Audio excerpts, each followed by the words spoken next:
Ça chauffe au Sénégal si Bassirou Diomaye Faye. Ousmane Sonko a décidé de charger Diomaye Faye. Il est très clair. On écoute. On réécoute cette partie. La question n'appartient pas à Bassirou Diomaye Diakhar Faye. Au nom de quoi une seule personne peut se donner la latitude de faire un tri des dispositions qui lui conviennent et de celles qui ne lui conviennent pas.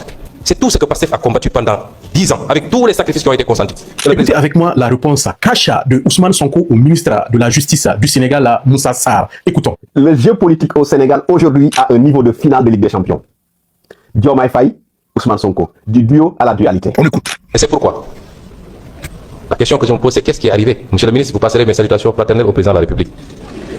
Nous espérons encore, parce qu'il ne sera jamais trop tard pour revenir à l'essentiel, pour revenir à ce qui fait son âme politique. Je ne pense pas qu'il ait pu autant varier en si peu de temps. En quoi ça peut gêner le président de la République? Lui-même qui l'a dit dans une déclaration en tant que candidat, que le président de la République doit déclarer à l'entrée et à la sortie. Il l'a dit, les vidéos sont là. Qu'est-ce qui a changé entre-temps? Lui-même a dit dans les vidéos qui sont là, lorsqu'on était opposants, et nous tous nous disions, que le président de la République ne peut pas être président de parti, parce que quand on l'attaque en tant que président de parti, on invoque son statut de président de la République. Qu'est-ce qui a pu changer? Qu'est-ce qui est arrivé à notre petit frère et président de la République, Bassirou Diomaye Diakhar Faye? Qu'est-ce qui lui arrive? En quoi cela peut gêner? Nous, on déclare à l'entrée et à la sortie.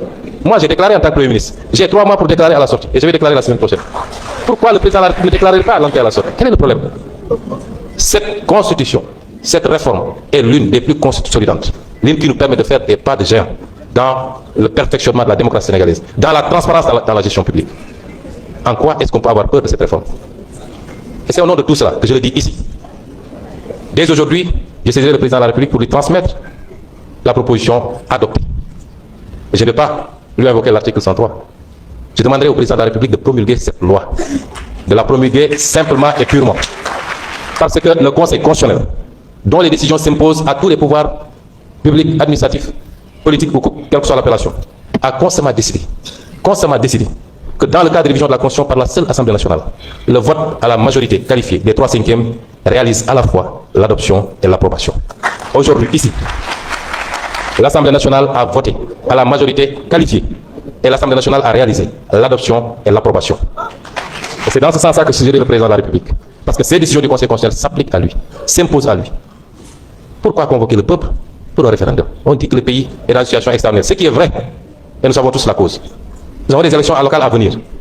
Convoquer des maires, des trucs pour essayer de trouver les moyens de reporter une élection locale. Pourquoi prendre un engagement pour aller vers un référendum? Pour demander quoi aux Sénégalais? Est-ce que je dois déclarer mon patrimoine à la sortie ou pas? Est-ce que je dois être président de parti ou pas?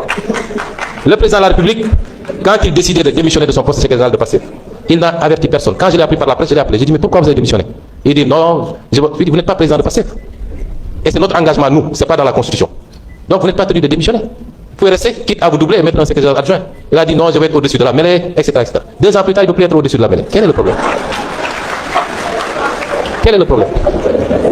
Et donc, je voudrais enfin m'adresser aux Sénégalais. Il y a beaucoup de tempêtes dans des verres d'eau.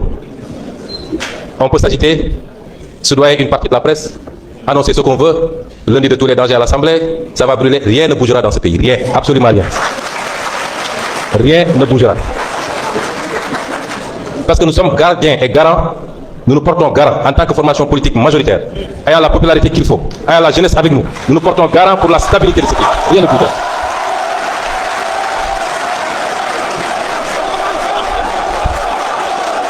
Je vous prie d'éviter les manifestations bruyantes.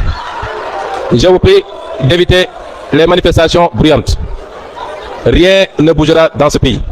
Les lois qui devront être votées seront votées. Ceux qui veulent faire recours ont des voies de recours. Les décisions s'appliqueront à tout le monde. Que le président a voulu fouler du pied. Quand j'entends une certaine opposition aujourd'hui se présenter comme défenseur de Bassirou Diomaye Faye, ça me fait rire. Qu'est-ce qui a pu changer? Qu'est-ce qui est arrivé à notre petit frère et président de la République, Bassirou Diomaye Diakhar Faye? Le président de la République, quand il décidait de démissionner de son poste de secrétaire général de Pastef, il n'a averti personne. Quand je l'ai appris par la presse, je l'ai appelé. J'ai dit, mais pourquoi vous avez démissionné?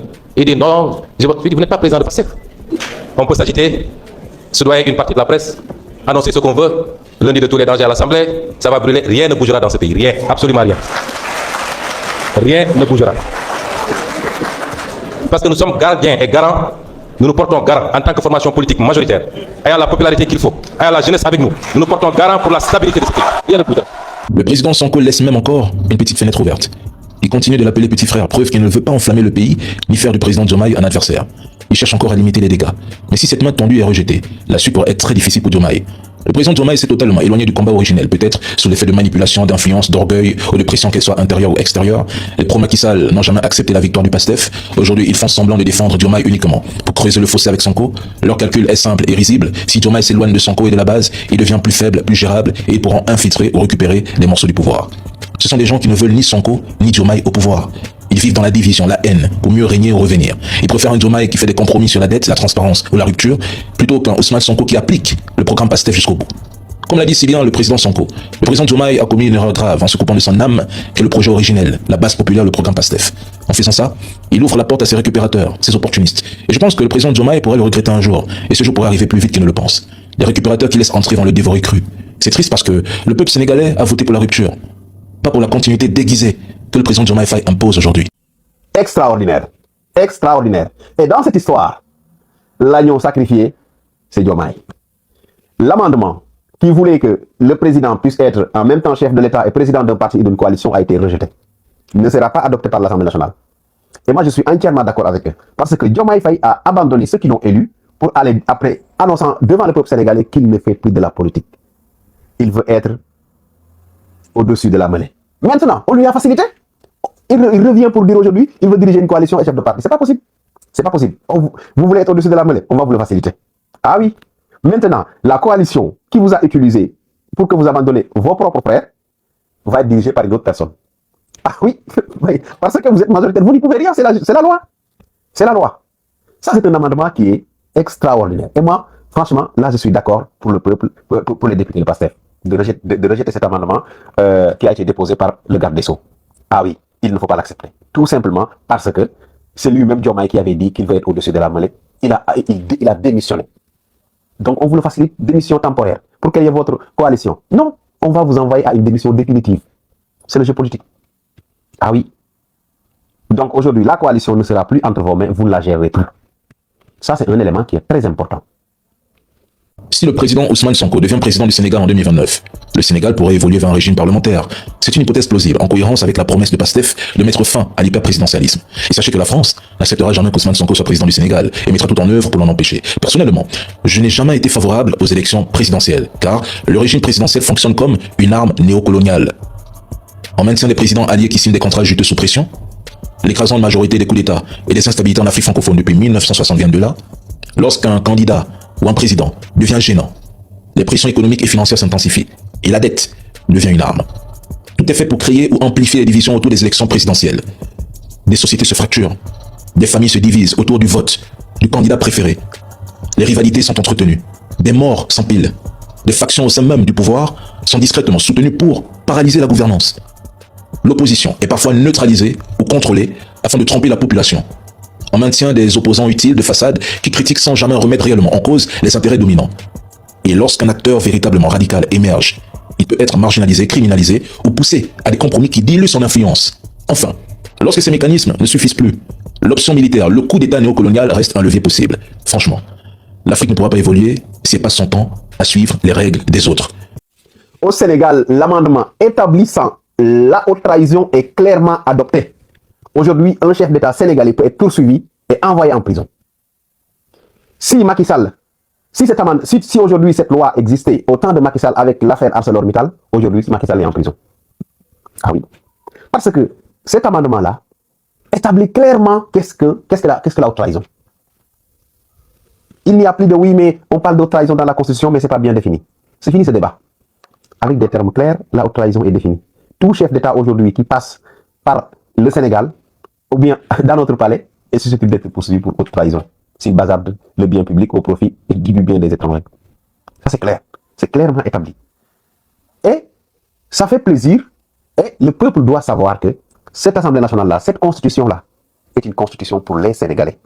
Cette constitution-là n'est pas une constitution pour des bailleurs de fonds, n'est pas une constitution pour des ONG, n'est pas une constitution pour des partenaires bilatéraux ou multilatéraux, que ça soit très clair. C'est une constitution de souveraineté. Maintenant, celui qui n'est pas content de ce qui se passe aujourd'hui, il n'a qu'à changer de pays. Mais le Sénégal a décidé de s'assumer. Le référendum va arriver. Je recommande à PASTEF d'accélérer la cadence. Nous allons voter. Ah oui. Au Sénégal, la proposition de loi numéro 17/2026 portant révision de la Constitution a été adoptée. Maintenant, pour l'approbation, le président de la République, via son garde des Sceaux, a décidé de renvoyer le texte vers le peuple via un référendum pour l'approbation. Mais il n'y a pas de délai. C'est là où PASTEF doit sortir le grand jeu et voter une loi qui exige un délai. Oui, voter immédiatement une loi qui exige un délai de 3 mois. Que le référendum soit organisé dans un délai de 3 mois. Comme ça, il sera. Parce que tout ça, le fait de choisir le référendum, c'est juste pour perdre du temps. Pour gagner du temps, je veux dire. Oui, faire du jeu, essayer de voir d'ici 2 ans l'Assemblée nationale. Quand l'Assemblée nationale aura 2 ans, il dissout l'Assemblée. Mais c'est aujourd'hui à PASTEF de le montrer que non, vous vous trompez. Ah oui, vous vous trompez parce qu'on ne vous laissera pas faire. Donc, il faut savoir une chose qui est claire. Diomaye veut gagner du temps. Diomaye sait que même avec un référendum, le texte sera adopté. Et il sait nettement aussi que c'est moins cher pour le peuple sénégalais, moins coûteux, de renvoyer le texte à l'Assemblée nationale. Pourquoi il ne le fait pas? Surtout dans un pays qui est en crise financière. Donc il faut qu'on soit raisonnable. Diomaye ne pense pas au peuple sénégalais. Ce choix est un choix politique. Donc qu'est-ce qu'il doit avoir? Une réponse politique. Et la réponse politique doit venir encore de l'Assemblée nationale, qui doit voter une loi qui l'oblige à organiser le référendum dans un délai de 3 mois. C'est exactement ce qu'il faut.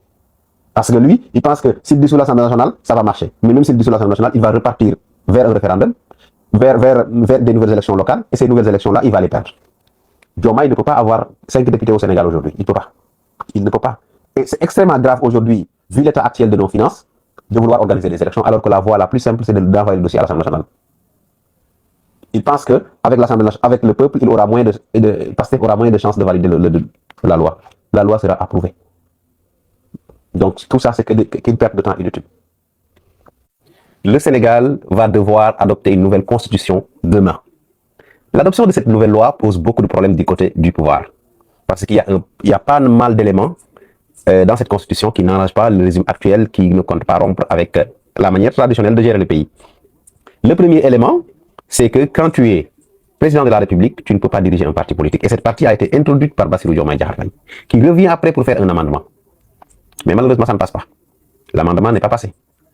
Le deuxième élément le plus important, le deuxième élément très important, c'est quand vous êtes président de la République. Après des élections, votre successeur, c'est lui qui a le droit de prendre des décisions, surtout concernant les ressources, pour éviter ce qu'on a vécu avec Macky Sall, où entre l'élection de Bassirou Diomaye Diakhar Faye et sa prestation de serment, Macky Sall a eu à faire des nominations, à signer des protocoles d'accord, à signer des conventions, qui pour la plupart n'étaient pas du tout pour l'intérêt du Sénégal. Avec la nouvelle constitution, ça n'existe plus. Le deuxième élément, c'est la définition du mariage. Le mariage au Sénégal, c'est entre un homme et une femme. Pas autre chose. Un homme et un homme ne peuvent pas se marier. Une femme et une femme ne peuvent pas se marier. Et on ne se marie pas avec un animal chez nous. Ça, c'est la nouvelle constitution. Il y a un autre élément qui est très important, c'est la signature des conventions par rapport aux ressources. Cela doit obligatoirement maintenant passer par l'Assemblée nationale. L'Assemblée nationale a son mot à dire. Il y aura plus d'accord ou de protocole ou de convention dans le domaine des ressources signés où on dira oui, mais où est l'argent? Qui a signé c'est quand? Ça, c'est fini. Tout sera étalé sur la place publique. Ça, c'est un élément. Et rien que ça, c'est top. La deuxième que j'ai dit par rapport au mariage, ça ne plaît pas à la société civile sénégalaise. Je ne sais même pas qui les a élus, qui les a donné une légitimité. Mais déjà, moi, ça m'énerve, leur attitude. Donc, cette nouvelle constitution n'arrange absolument pas Diomaye parce qu'il y a un élément qui n'est pas oublié, c'est la gestion des fonds politiques. L'Assemblée nationale aura un œil sur les fonds politiques. Ouais. Et vous savez que cette partie-là n'arrange pas le régime actuel parce qu'on a l'habitude en Afrique, quand on est au pouvoir, d'utiliser les fonds politiques pour faire des recrutements politiques. Et personne ne doit savoir ce qui se passe. Ça va finir. L'Assemblée nationale va contrôler et surveiller ce qui se passe. Et il y a un élément toujours qui est important, c'est la déclaration de patrimoine. Cette partie a été introduite par Bassirou Diomaye Diakhar Faye, qui lui-même revient pour dire que cet amendement ne doit pas concerner le président de la République. C'est-à-dire que le ministre de la République peut faire sa déclaration de patrimoine à sa prise de poste et à son départ. Le directeur de l'entreprise doit faire sa déclaration ou a l'obligation de faire sa déclaration à la prise de poste et au départ. Le président de la République doit faire sa déclaration de patrimoine à l'entrée, à sa prise de fonction, mais au départ, non. Vous voyez, mais Diomaye, qu'est-ce que tu veux faire avec notre argent? Qu'est-ce qui te gêne dans ça? Le président de la République, c'est un individu, c'est un citoyen. Et la loi doit être impersonnelle. Mais si tout le monde doit faire sauf vous, la loi devient impersonnelle. Donc assumez. En plus, cet amendement-là, c'est vous qui l'aviez dit, même quand vous étiez dans l'opposition. Vous disiez que vous allez vous battre pour ça. Aujourd'hui, vous êtes au pouvoir. Cet amendement vous dérange. Mais c'est peine perdue. Parce que demain, la loi sera adoptée. la loi sera adoptée par l'Assemblée nationale. Maintenant, une fois l'adoption, vous n'avez que deux choix en tant que président de la République. Soit renvoyer la nouvelle constitution à l'Assemblée nationale pour son approbation, soit organiser un référendum. Et vous savez qu'actuellement, si vous organisez un référendum, vous n'avez pas d'argument. Ni vous, personne de votre camp n'a des arguments pour convaincre les Sénégalais de ne pas voter cette constitution, parce que les Sénégalais se voient dans cette constitution. C'est pour cela, tous vos partisans, ils parlent de cette constitution, mais essaient d'éviter le débat réel. C'est-à-dire, au lieu de parler du texte, ils essaient de parler de oui, Pastef va imposer sa volonté, Pastef cherche la crise parlementaire, la crise institutionnelle et tout. Ce qui n'est absolument pas le cas. C'est que vous n'avez pas de légitimité aujourd'hui pour parler aux Sénégalais. Parce que tout ce qui est mis en place est le fruit d'un travail acharné depuis de 20 ans. Les assises nationales, les dialogues, les concertations, tout ça organisé, qui était mis dans les tiroirs, c'est ça que les gens ont sorti pour bâtir cette nouvelle constitution-là. Et le président de la République ne peut plus dissoudre l'Assemblée nationale 2 fois, sans mettre son mandat en jeu. Oui. Et les motions de censure aussi, c'est par session. Contrairement à ce que Mimi Touré a dit, tout le monde dit que c'est pas vrai. Tout le monde sait que c'est pas vrai. Mais en tout cas, il est clair de savoir que cette constitution du Sénégal va fondamentalement changer le Sénégal. Ah oui. Parce qu'elle parle de l'éducation. Elle parle de notre vie familiale. Elle parle de nos ressources. Elle parle de notre rapport avec ce qu'on nous dirige, de notre rapport avec nos ressources, comment ils seront gérés. C'est ce qu'on attend des constitutions. De toute façon, demain, l'Assemblée nationale va adopter la loi. Maintenant, l'approbation, le président de la République n'a que deux choix, soit renvoyer le texte à l'Assemblée nationale pour qu'elle soit approuvée, soit organiser un référendum. Et on est sûr à 100% que même le référendum, une fois programmé, les Sénégalais vont l'adopter en masse. Ça, c'est sûr et certain. Mais Bassirou veut jouer avec le temps parce que tout son entourage aujourd'hui le fait croire que la seule décision qu'il doit prendre, c'est de dissoudre l'Assemblée nationale. Et on sait que dans notre constitution, une fois l'Assemblée nationale dissoute, le président a 3 mois au maximum, pour organiser de nouvelles élections. Et moi, je ne vois pas le Sénégal, qui traverse des difficultés financières pour des raisons politiques, organiser de nouvelles élections, juste pensant qu'il va avoir la majorité. Bassirou Diomaye Diakhar, même si on part aujourd'hui auprès du peuple pour demander sa main par rapport à des élections législatives, il ne peut même pas avoir 10%. Il le sait très bien. Je sais que son entourage ne dira jamais la vérité, mais voilà, c'est la réalité. Hein. Il n'y a aucun membre de cette coalition-là qui peut gagner son urne. Ah oui, y compris lui-même. Écoutons.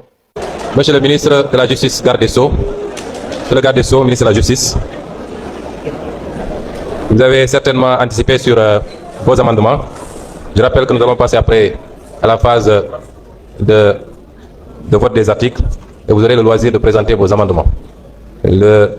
La parole qui vous a été donnée, c'est relativement à la discussion générale avant sa clôture. Mais vous aurez le loisir de revenir peut-être amendement par amendement quand on attaquera la phase de vote. Et par rapport à votre référence au vote bloqué, je rappelle que ça ne s'applique pas en matière de proposition de loi, ça ne s'applique que pour les projets de loi. Le gouvernement ne peut pas s'en prévaloir pour exiger que le texte soit voté dans la forme dans laquelle il a été transmis au président de la République. Sous réserve de ces précisions, je voudrais qu'on passe, chers collègues,